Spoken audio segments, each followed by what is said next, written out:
What if the most dangerous immortal that Duncan actually had to ever face wasn't a ruthless warrior, but rather someone that can manipulate everybody around them with their charm and their beauty, and obviously deceive everybody?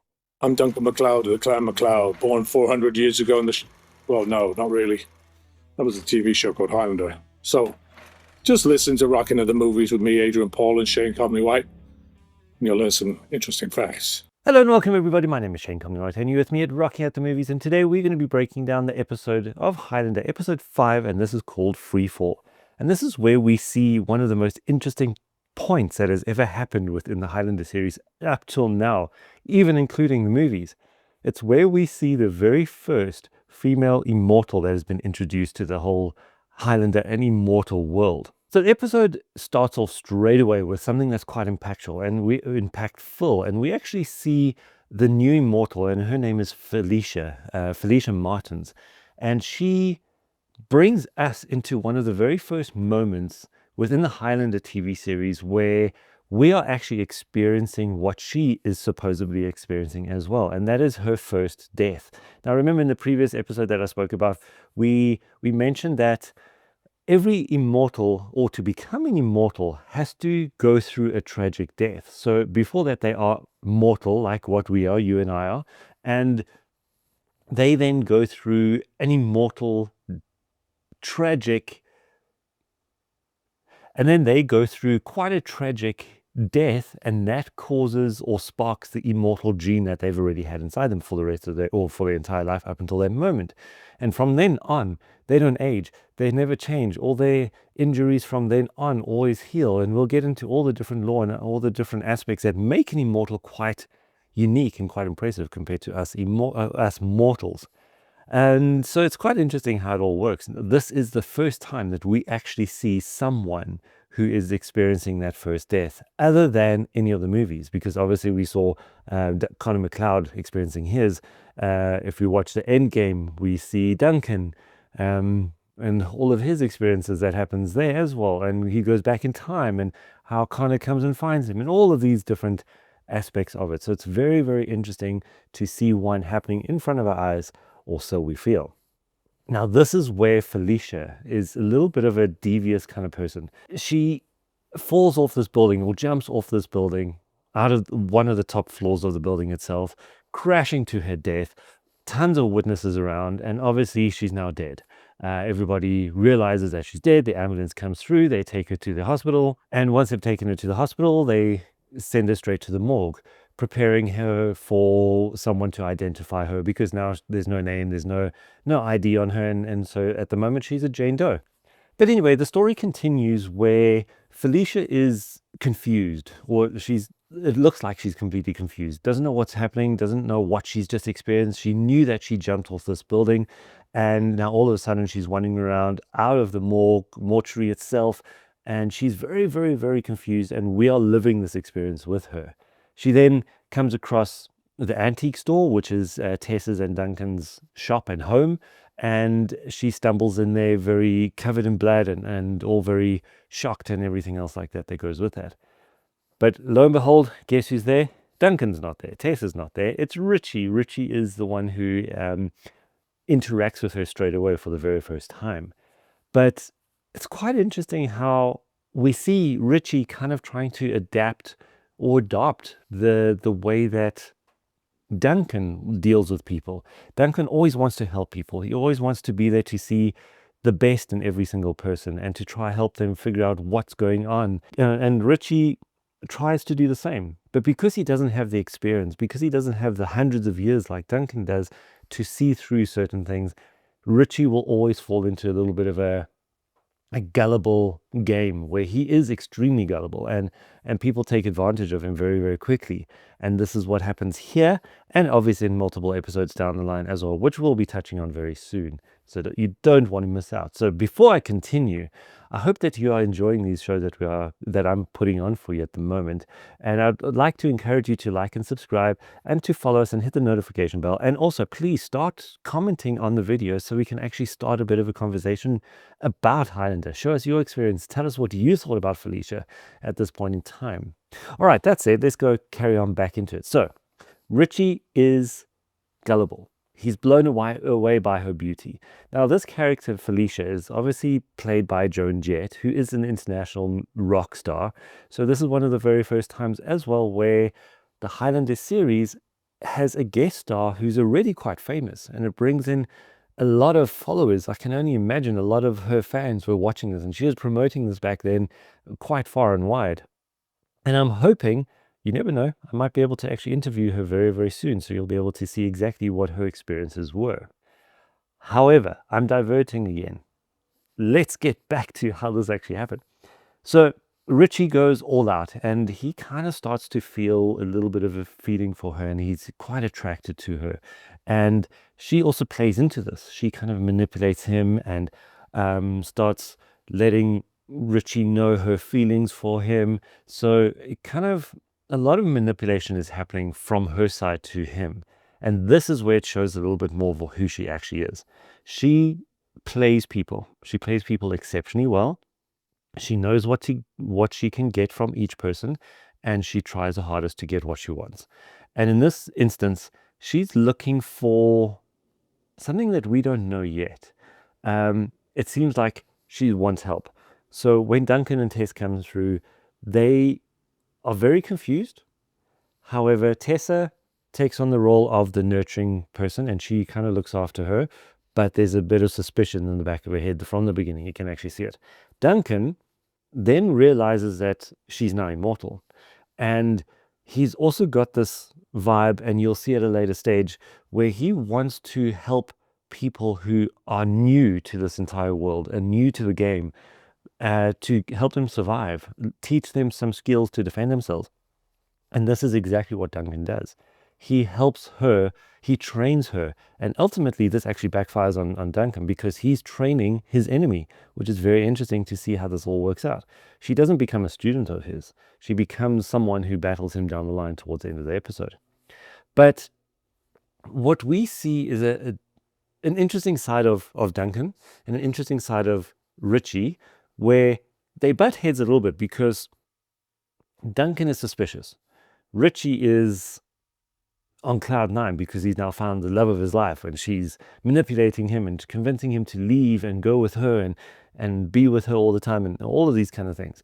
So they butting heads, and obviously Duncan is very protective over Richie, and Richie is just clueless. I'm going to be honest by saying this, he's just clueless.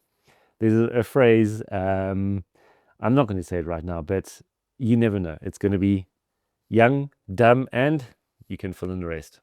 All right, so the whole idea is Duncan takes her on as a student, like I've mentioned.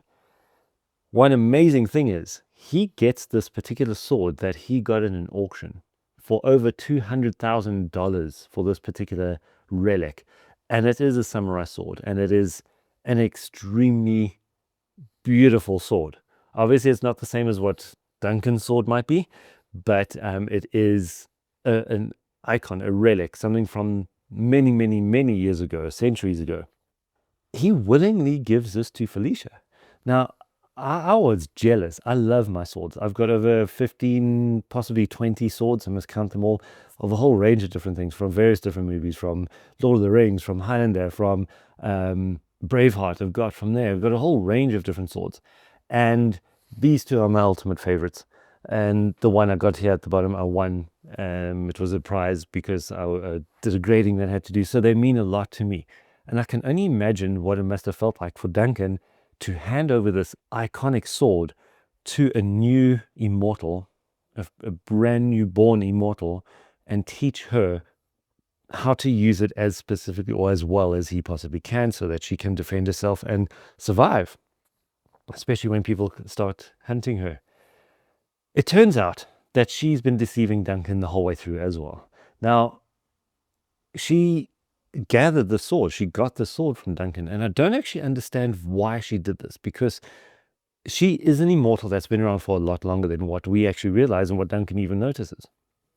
But she gets what she wants from him, so manipulation. She's able to get what she wants from people, and she did it very well this time. We are going to be doing a deep dive into who she actually is and what she actually does, but she is full of revenge. Her whole entire character is all about what she can get from people so she can fulfill her craving and her thirst for revenge over a particular person.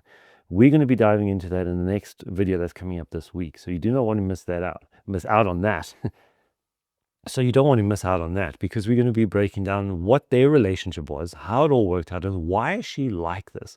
Why does she go after this particular person? But we also witness the killing of this person that Felicia is going after. And I'm not going to mention it right now and break it all down, because that's actually going to be in the next episode, like I say. So I want something for you that I'm going to give you later in the next episode. But the whole idea is seeing how manipulative someone can be towards someone's good nature. And I always take that quite personally, because in a way, I'm the same kind of person. I take after my dad. My dad helps anyone and everyone. If anyone gets into a car accident, there we are, standing outside the road, helping that person, waiting for the ambulance, waiting for the tow truck, and making sure that everything is all good. I've got the same kind of nature. I've got a very protective nature, and that's why I went into VIP security. And that's what I do. So I relate so much when it comes to Duncan wanting to help this new individual. And the bad part is you do get taken advantage of, and people expect more than what you can actually deliver, or at the same time take more than what you have already given, which is quite sad. An interesting part about this episode is where we actually do a flashback into the 18th century, and it takes us back to France, and it gives a little bit more in-depth detail of who Felicia is, where she comes from. So this is where it all breaks down to show us that she's actually not a new immortal. She's been around for centuries. And like we said, we're going back to the 18th century.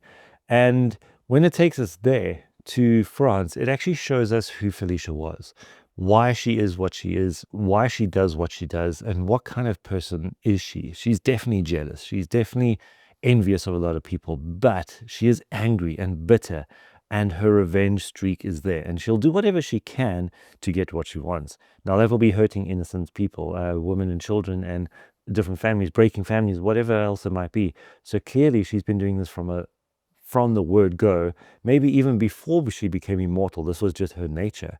And remember what we said as well, when you become immortal, your natural instinct or nature actually gets heightened. So you either become extremely bad because you already were a little bit bad, or you become it intensifies what you are and who you are. So it must be quite difficult to deal with that as well. One of the most memorable moments in this episode that I definitely remember is where Felicia has already now outed herself and shown her true colors, and Tessa is extremely wary of her and scared of her at the same time. But Tessa is in her warehouse working, because she's an artist and she makes a whole range of different art pieces. And at the moment, she's busy working on a metal piece, and she's got a blowtorch in her hand. She then gets confronted by Felicia. And at this very moment, this is where you see Tessa standing up for herself, and she's actually not backing down. She picks up the blowtorch and she threatens Felicia that if she comes closer, she's definitely going to cause damage on Felicia, which obviously is going to hurt Felicia at the time, but she'll heal quite easily, go back to normal. However, this is the moment where Tessa is actually showing that she has the ability to fight back as much as she can, and that she's never helpless, and she will do what she can to protect herself as well as her family. The final showdown is obviously between Duncan and Felicia. We're not going to be talking about Claude, because that happens in the next episode, which I'm going to be explaining, but this actually happens between Duncan and Felicia, and Richie is there as well. But this is a moment where you see aggression coming out, a little bit of, I'm going to teach you a lesson from Duncan's side, and a little bit of, let me prove to who I am, I'm better than you, from Felicia's side. And it's quite interesting, because remember I mentioned earlier that Duncan taught Felicia how to fight.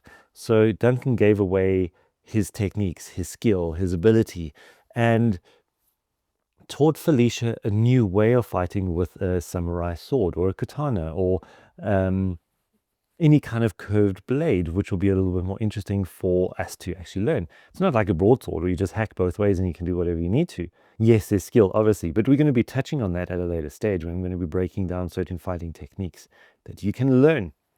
But at this particular moment, we see Felicia roping Richie in to run away, and she's now all in her black leather kind of outfit that shows her different personality, not the weak little person that's new to this immortal world, but actually shows her she's been around for a lot longer and her strength and her devious character.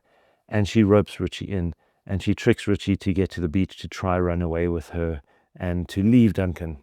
But this is where Duncan steps in. And this is where Duncan actually says, it's now between you and me. Immortal against immortal. You can't fight another immortal at the time. It's just one-on-one. And you see the fight happening. You see Felicia doing what she can. And I'm going to be a little bit critical here. I wish they would have given her a lot more training when it came to this before the actual shoot happened. Because I'm very critical when it comes to someone using a sword, especially a katana. And she just didn't pull it off very well for me, but she pulled it off in the character that she is. And obviously she's just learned how to fight with a samurai sword, so there's a lot of leeway that goes with it. However, she gets arrogant. She now thinks, I know exactly how to beat Duncan because you've taught me everything that you know and blah, blah, blah. And it's not that case, because Duncan doesn't teach everything, and he knows exactly how to use what he's got to trick her, to trip her up, because again, he taught her, so he knows what she's going to do. He preempts all the different moves that's going to be happening. So I always say, when you're fighting, it's like chess. You move the pieces according to what you want the person to do for you or to you, so that you can react accordingly. And that's exactly how Duncan does it. The one thing that's quite interesting is Richie's emotion kicks in right at the last minute, and he shouts to Duncan, asking him not to chop her head off when she's actually at the end of the fight and she's down on the floor and ready to give up the quickening to Duncan. And you see Duncan do a strike, but it misses. And it's quite interesting to see why. Why did Duncan do that? What made him not complete the actual fight? What made him give up? What made him save her or allow her to live? And that's something I'd like to ask you. Why did you think he did that? Was it because of Richie? Or was it because Duncan had a completely different feeling that he had to deal with internally? Or was it just because of her? Does he not like killing female immortals? Let us know in the comments, and you tell me what your thoughts are when it comes to why Duncan did not end the fight the way a normal immortal fight should go. A few little interesting facts that you might not realize. The rock legend Joan Jett actually played Felicia, and this was the first time that they introduced an outside character who already had a name and as a guest star within the actual series itself, and became the very first female immortal. So it was very interesting to tie in the two together, the first immortal and the first major guest star into the series, a rock legend. Now here's a very interesting production tip or note that I learned recently, which is quite interesting to see, and it always confused me how productions did this until I got into filming movies myself. This episode, even though this is the 5th one in the series, this one was the first one that was filmed. It was the first one on the slate that they actually created, and I wonder why they did that. I've got my ideas as to why it could have happened, and possibly it's because of timing, because they wanted Joan Jett, and maybe she was booked for another tour. She was traveling around the world, and this was the only time that they could actually do it. But they filmed this episode first, before any of the other ones that we've seen, even though it's the 5th one in the slate. This episode also foreshadows something about Richie and his chivalry when it comes to female immortals. This was the first time that you see him really falling for a female immortal, and at a later stage he does it again, but this will be kind of down the line, and you'll see exactly the differences that happens this time around. Before we end the video, I'd just like to say thank you so much for watching this. Don't forget to like and subscribe and comment, and let us know what your thoughts are about Felicia and about Duncan and why he spared her. And do you think that she was a good immortal? Do you think she was a good adversary for Duncan? And how manipulative do you think she was when it came to Richie? Let me know your comments down below, and if you enjoyed this breakdown of episode 5 Freefall, please don't forget to like and subscribe. I'd really appreciate it, so we can actually start producing a lot more of these videos for you, plus a whole bunch more content that's going to be coming your way very, very shortly. And thank you once again for joining me on my journey to relive every single one of these episodes and give you a little bit of insight to what I enjoyed from every aspect of every single episode, from the characters to the sword fights to the stunts to the the filming, the techniques, everything that happens within this episode. I really, really am appreciative that you are here and following me on this journey as well. Until next time, there can be only one.